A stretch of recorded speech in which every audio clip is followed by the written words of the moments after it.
ఇప్పుడు నేను ఒక చార్టెడ్ అకౌంటెంట్, ఆయన కూడా ఒక చార్టెడ్ అకౌంటెంట్. చార్టెడ్ అకౌంటెంట్ అనే కదా అంటారు. స్టాక్ బ్రోకర్ అనే కదా అంటారు. లేకుంటే వేరే ఇంకేదైనా పేరు మీరు ఏదైనా నేనైనా మార్చగలమా? నేను స్టాక్ బ్రోకర్ అనే అన్నా.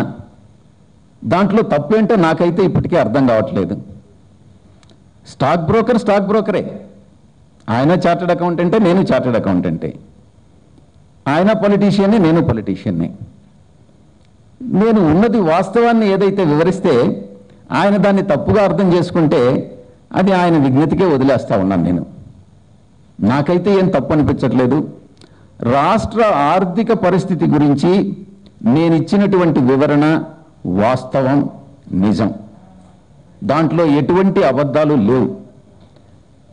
ఆర్థిక మంత్రి గారు ఒకటి చెప్తారు, ప్రణాళికా సంఘం ఉపాధ్యక్షులు ఒకటి చెప్తారు, బ్రోకర్ గారు. దాంట్లో నేను చెప్పిన దాంట్లో అవాస్తవాలు ఏం లేవు.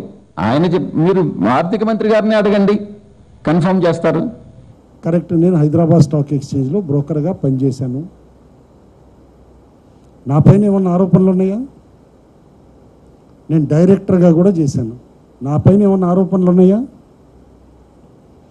15 సంవత్సరాల నుంచి ఒక న్యూస్ పేపర్కి ఆర్టికల్స్ కూడా రాస్తున్నా. అవి పాపులర్ కాలేదా? కానీ నీ పైన నువ్వు ఒక చార్టెడ్ అకౌంటెంట్ అయినా ఆ కోవకి, అంటే చార్టెడ్ అకౌంటెంట్ కమ్యూనిటీకి చీడ పురుగులాగా పుట్టావు. అసలు ఈ ఫ్యాక్ట్ ఇప్పటికీ ఆ ఇన్స్టిట్యూషన్ నిన్ను ఎక్స్పెల్ చేయాల్సింది.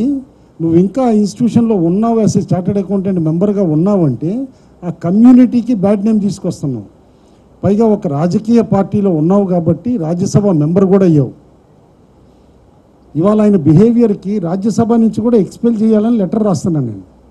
వార్తావాణి న్యూస్ ఛానల్ ఎప్పటికప్పుడు రాజకీయ, సినీ విశేషాలు, స్పోర్ట్స్ మరియు సాంకేతిక పరమైన మరెన్నో విషయాలను మన ముందుకు తెస్తుంది. మరింత సమాచారం కొరకు వార్తావాణి న్యూస్ ఛానల్ ని సబ్స్క్రైబ్ చేయండి.